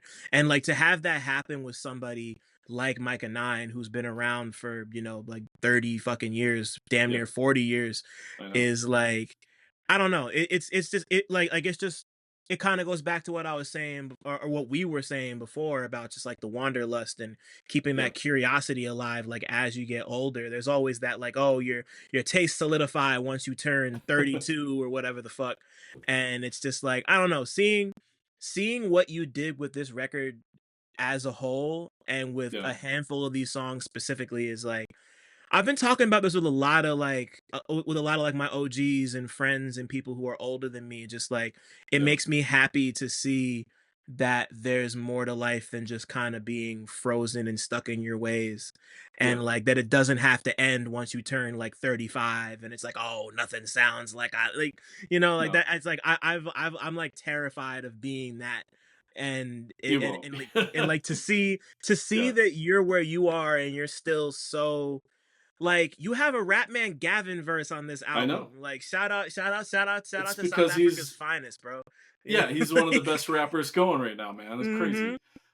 What's interesting about this record is that a lot of the stuff that I've been inspired by in the hip hop world recently is stuff that's like really progressive. It's pushing the Yeah. envelope. It's like um, I fucking love it. I'm hearing like rappers rapping over like noise tracks and like really deconstructed beats and like abstract shit, and that's been so inspiring to me. I'm like, that's great. Love hearing the way that stuff pushes. So I feel like there's a lot of energy there for like hip hop or traditional music to like it's pushing out towards a more experimental form. Right. But what's interesting for me is I'm coming from the opposite direction. Like I've been making experimental music for so long Right. that Yeah. I'm actually my stuff might be a little more traditional or in the pocket or whatever. But like you said, I'm kind of like coloring it with the elements of, my experimental music, electronic music background and experience. So it's funny. It's like I'm almost like I want to make stuff that is like funky and groovy and like makes you nod your head. And it's like Right. so and that's where no school comes from. It's like it's kind of this like harkening back, old school versus new school, no Yeah. school somewhere in between, or not at all. And And that's why I came up with that title. It was like, because Right.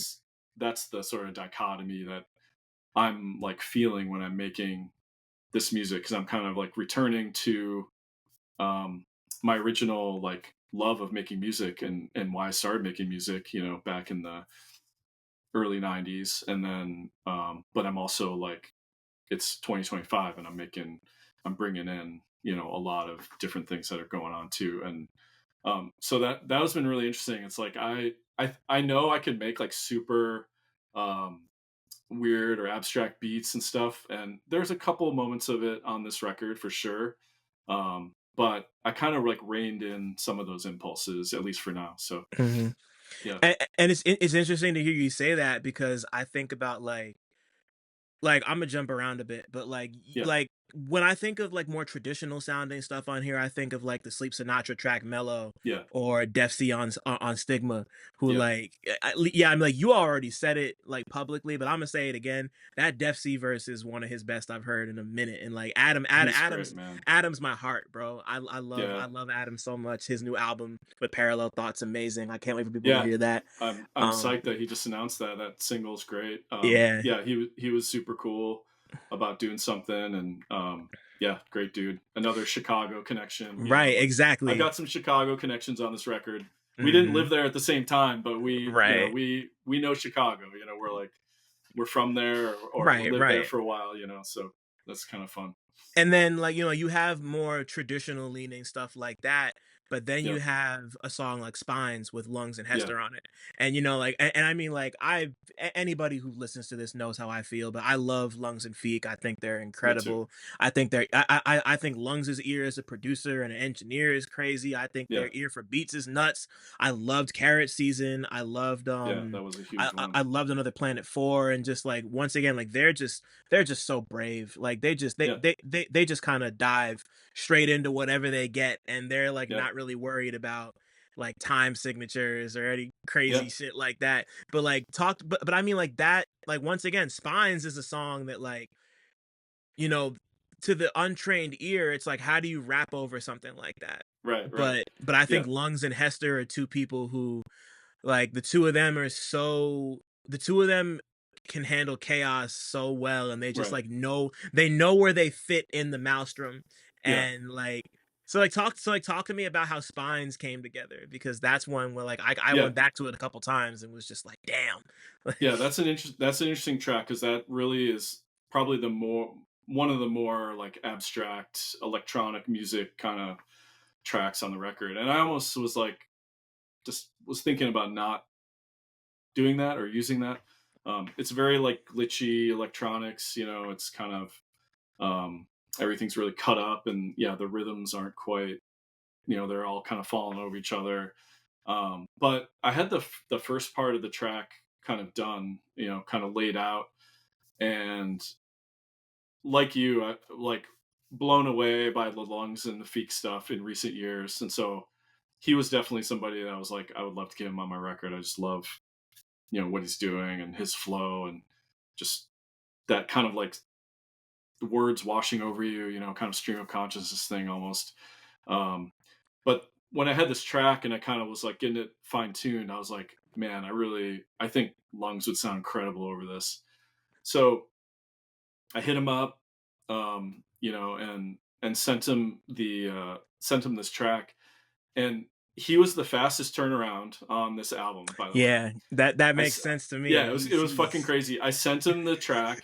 He was like, "Oh, this is dope, man," and I shit you not, 12 hours later, he had recorded a verse and sent it back to me. And I was just like, dude, that was quick work. And yeah, he was like, that track was so sick that I just had to like go and record to it yeah. right away, So, He yeah, and those he guys are like studio rats, they're always in the studio, they're yep. making stuff constantly. And that's Yeah. inspiring too, they're just doing it, they're like living it, um, Right. Yeah, just no, making music as much as they can. I've had the pleasure of being in the studio with Lungs and Feek Yeah, and Gam and all of them a couple times. yeah. Like they yeah, no, they take that shit super serious. It's And great. it's I love yeah. to see it. And But yeah, then yeah. with the Hester part, it was kind of like, um, I think I had sent him. I was like, okay, I had heard some Hester stuff that I really liked, and I was like, oh, this would be a great pairing. I think it would be cool to have the two of them on one track. Mm-hmm. So it was almost like a curatorial thing, of like, yeah, let's get Hester on this track too. So I had the lungs part in place, and then I had Hester like I sent him the beat or the track that was very similar to what like lungs was rhyming over, and Hester ended up recording like 3 or 4 different verses, and they were totally different. And he just sent them all to me and was just like, "Yeah, pick whichever one you want." That's hard.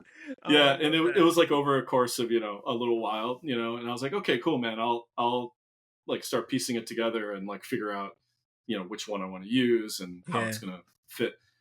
But what I ended up doing was I figured out which one of his verses I wanted to use, and I stripped away like the original track and built up a whole new kind of um, music or track underneath his part, that was similar to the beginning, but had some different, sounds and sonic character to it. Um, and so it became this kind of like two part track that has like, has a switch up when Hester comes in, and Yep. Yep. Yep. but it's still like similar kind of like, kind of rhythmic idea and sonic, like glitchy sounds and stuff like that. So that took a long time, but once that kind of came together with the switch up and then Hester over this other part, it was just like, yeah, this is great. It kind of really turned out how I wanted it to. Yeah, no, that's one I went back to a lot while Yeah, re-listening to this album. Like I've found my ear kind of drifting towards stuff like that recently, and yeah, yeah, it just sounds amazing. I don't know, like that was that was one that I was excited to see, and then I got there and listened to it, and I'm like, yep, that lived up to it. yeah, yeah. That's exactly what I wanted from these three. You Yeah, know? and it's like, it's letting the I like the idea of like, you send someone a beat or a track, and then they send you a verse over that, and then that verse might, the verses that I got back from people inspired me to, maybe arrange the track in a certain way or change it up a little bit or add, some new parts. Cause, it's like there's kind of a weird thing that happens in the hip hop world where it's like you have this like, producer, beat maker, and MCs, it's like MCs buy beats from producers and then they just rap over it, and Mm-hmm. there's no like working together, or vice versa. You get a feature from somebody, and then the producer can do whatever they want with it. Mm-hmm. So I felt like I wanted to have even if it wasn't a necessarily conversation, like, with lungs, he sent me his thing, and it was cool, but it was like I wanted the features that were sent back to me to like inspire me to sculpt the track, and Yeah. fit it around, and they inspired me in a way to fit, to change the music and sculpt it around what they Yeah. had sent back to me. So, Like real um, producer shit. yeah, Yeah. exactly. And that's just part of Yeah. my music process. It's like I couldn't not do that. I had to like really take time and like sculpt it into a song or a track, and make things like evolve and change shape over the course of the track too. Mhm. Not just be, I like stuff like that too. That's just very, like people just barring out over a loop or whatever. I love Yeah. that, but also I like things to kind of evolve and change and move Yeah. around as Yeah, make well. it a journey, totally. Yeah, yeah, Like the last song I wanted to touch on before we like formally wrap this was yeah, yeah. I mean, you talked about having a bunch of legends on here, and ending it with a Craig G song. Ending this album with a Craig G song I is know, pretty nuts. So like pretty talk to me crazy. about how Weststruck came together and why you wanted to end the album with this Craig G song. Yeah, yeah. So yeah, Craig was on my list of like legends, and he was somebody, I hit him up, and he was down to like to do something, and he was like he basically was like, I want to do like a whole song, like I don't want to just do like a feature, but like let's do a whole song together, and this beat that I made, for that track, once he I talked to him, I was like, oh, this would be perfect for him, because it kind of like it's a little more of like an old school banger. It's got big drums, and cool Mhm. like piano sample and stuff like that. So so anyway, I sent the track to him, and what was cool about Craig was he was like, he hit me back, and he was like, so give me some like themes or topics to rap about, or what you want the song to be about, and I'll write to that. So that was cool. He was the only MC that really did that. And so I gave him some like little, just kind of prompts, I guess you would call them. And he ended up writing a whole song out of it. It's 2 verses and a whole chorus and everything. And yeah, just like loved what he did on that. And he's obviously, I mean, Juice Crew legend. Like, come on, Yep. like crazy. And so that just felt like a good album closer. Just it sounds a little bit more of like an old school track. And Craig's doing his thing on there, and he was so he was. I could when I was working with him, it was like I could tell, man, this guy's been doing this for so long. He was so professional. Everything he sent, he went to a studio and recorded his parts, and everything he sent to me was super clean and like laid out really well, and it was pretty easy to mix, and stuff. So yeah, it was amazing. It was just like another, I wanted to have at least a handful of like, older MCs, people who are like closer to my age, and then balance that with like a lot of the younger MCs that are on the record, and Yeah. some people that are in between. So I felt like a really that was a good way to kind of cap the record, and finish it with like kind of a banger. Yeah, made me Yeah. happy you did that because yeah, Mhm. I mean, like you just said it, so I'm happy you did. Like, just the whole no school concept and just Yeah. how or not a concept but theme, it's not really a concept, Yeah. but yeah, just like that intersection and just like having that conversation between like the old and the new, and how like they don't really like, I'm big on that, like I'm Yeah. big Yeah. on wanting to have those like intergenerational like conversations, Me and just too. like even just like having these people together on one album, just as like a marker of taste for you, and as just like a collection for other people to be like, oh, like, cause like I guarantee you there are people who heard this album who like had no idea who Craig G was, and Right. then plenty others who had no Vice idea versa. who like like I love Not Really, like that's like my Yeah. homie, shout out to Mike, like Love there's Mike. plenty He's my bro. yeah, no, there's Yeah. like there's plenty of people who have no idea who Not Really is, and Right. like like him and The Expert didn't put out one of the best albums of last year, Amazing. so Yeah. like it's I don't know, I just love it when there's a chance for people to really dig into older and newer artists who are still out here kicking, and like Yeah.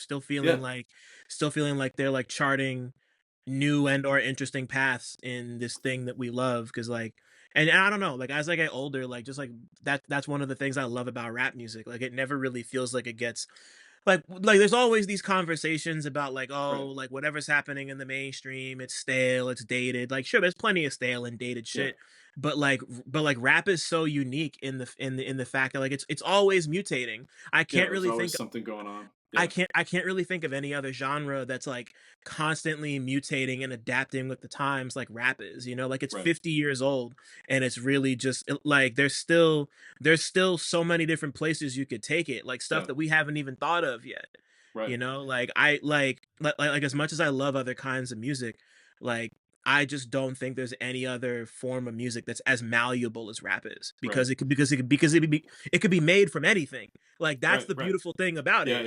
Yeah. Like, so it's cool to see you do what you do and bring other people old and new into it, and that once again you've been at this for 25 years and you're Right. still like, this isn't the end. There's like Right. six paths I haven't gone down yet. So that's great to Yeah, I me. mean, it's that was a big part of it, was like bridging those worlds in Yeah. my personal life, but also just on the record too.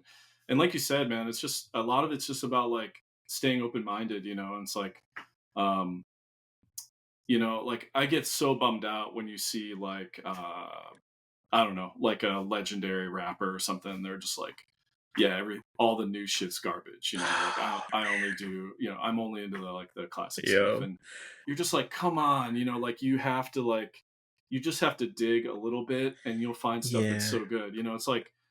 It's like why when I was listening to stuff back in the day, there was like stuff that was cutting edge and it was like cool and progressive, and Mhm. that's still going on, and it's like you can't get stuck in your ways, really, and that's what it's Yeah. all about. It's like staying open-minded and just checking out stuff. And you're gonna find Yeah. there's always stuff you're gonna find you're gonna like. There's a lot of stuff that you're not gonna like, you know, like Yeah. there's a lot of stuff, a lot of current popular hip hop or whatever that I'm not into. But Same. man, Yeah. there's like an embarrassment of riches of like indie stuff that's coming out right now. I can't even keep up with it. I'm sure you can't. I've got, stuff added to my Bandcamp and my Uh, queue on Apple Music that's just like I could listen to stuff for weeks and not get yeah. through everything. But I try to like, keep up with stuff that's going on and see You what's know. interesting and what kind of like what gets me excited. Yeah, no, at your own pace. Yeah. Yeah, like yeah, like I'm not gonna name who I saw doing this, but there was a there was a pretty well respected rapper I saw recently, like Yeah. complaining about like, oh, all people talk about in rap these days is like gun shit and drug Yeah. You're shit, and like, start and then pulled out the old chestnut of like, oh, women are shaking too much yeah, ass. Just like, yeah. but You're like, but come on, man. I get where people are coming from, but please Yeah. chill. B, at the very least, he was like, who should I be listening to? Yeah. There you And go. you go through the comments and people are like, there's It's some like people who Billy are just like, Woods. Yeah. yeah, Whatever. like Yeah. people come out with like Backwoods and Yeah. Navy Blue and Mike and all Yeah. these people, and it's just like, I don't know, man. Like obviously we don't all have time to keep up, but No. there's treasure everywhere, and I hope people don't forget that Yeah. You because just gotta dig it's in. like you said, there's at least 6 records that came out within the last like month and a half that I'm like, I Yeah. need to listen to this, and I just haven't had the time. So Crazy. There's always stuff coming out. It's like yeah, every Friday or whatever, every week there's, 5 yeah, albums that's just in hip hop alone, not to right, mention the rest of the music world. And easy, that's my job as like a record store owner is to try to like right, stay on top of like what all the new stuff that's coming out and just get like at least get a familiarity with some of it. hmm Same with you as a music writer, it's yeah, like trying to keep your ears, tuned into like what's happening and especially in like the indie music world because that's usually where the most interesting shit's happening.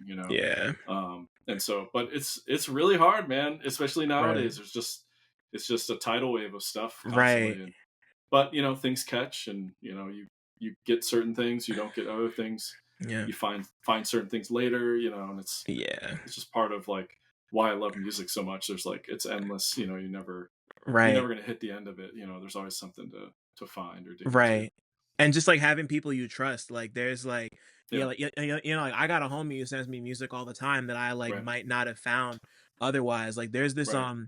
there's this street rapper from Cali named 1100 himself. He put out this crazy album called Janky K. It has a Yeah. song on it that literally samples Kaz I Love Me Me Mom's Kev from Descendants of Cain. He just took the beat and rapped over it. Wow. Yeah. And, Yeah. like and the song is called R.I.P. Brownsville Kaz, so of course I'm Yeah. like, "Okay, I gotta hear that." And Yeah. Yeah. it's dope. And then I heard the rest of the project, and it's really just like some gritty, fucking bouncy Cali street rap shit. And Huh. I'm like, I never would have found this if you didn't send it to me. And it's Right. Right. right now one of my favorite things I've heard this year. Like it couldn't be more different from the shit that Ka's making, at least Yeah. sonically.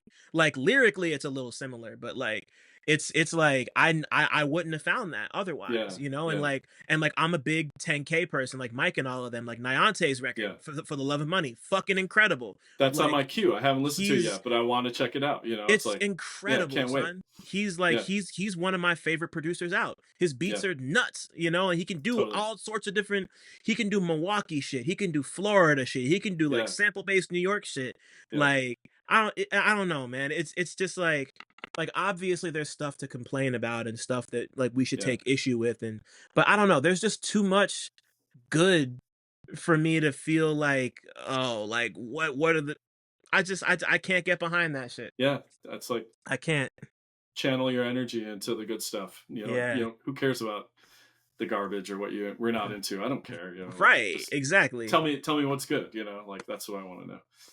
And to Yeah. form and yeah, Greg, to formally wrap this, Yeah. if your life was a movie, what would it be about?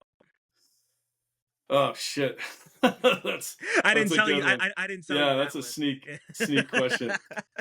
I mean, if my life was a movie, it'd have to be about music, man. I mean, that's just like Yeah. that's like been a it's been the central part of my life since I was a kid, and it's the thing that gets me up in the morning. It's the thing that fills my soul and takes me many places and has for many years. So yeah, it would have to be my Yeah. life would be something about music. Had to be. Yeah, no, your own high fidelity Yeah, I if think you so. want. Yeah, Yo, yeah. man, Greg, thank you, bro. Yeah, thanks so much, Dylan. Yeah, It's nah, man, great to finally like connect with you, man, and yeah. great to meet you. And I hope we get to chill in person sometime soon. I can sense it's coming. Whether It'll you happen come, next time in New York. I'll hit you up, man. We'll cool. we'll It, grab a drink or something, and whenever I find my way out to Vermont, I'm yeah, definitely I'm definitely pulling up to the shop. That's not even a question. yeah. You I've been know, telling everyone that's on my record, and every like indie rapper, I'm like, come up to Vermont. Let's play a show. cool. I did a show with Not Really and Wave Generators last Uh-huh. year. I met the Shrapnel dudes, and Yep. Jesse the Tree came up here, and so yeah, it's just like, sure, come up and play if you want, if you're Beautiful. about that. Yeah. Yeah. So just get things happening, and just like if we can get like a lot of us to like meet in real life, I think that's just so much more. I don't know. It's just so much better. Yeah. Who cares? I Yeah. don't care if you're 19 and I'm 50. Like, let's hang. I don't. It doesn't matter to me. Right. Yeah, no, We're all in same. this together. Right. Yeah, no, like as long as the intention's pure and the music's Yeah. cool, like yeah, Exactly. yeah, like the tactile shit's always better. Yeah. It's always better. Thanks for listening. Shout out to y'all for making it this far. And shout out to all the black people listening too, because y'all really impeccable. Don't forget to like, subscribe, and tell a friend to come through next time. 1.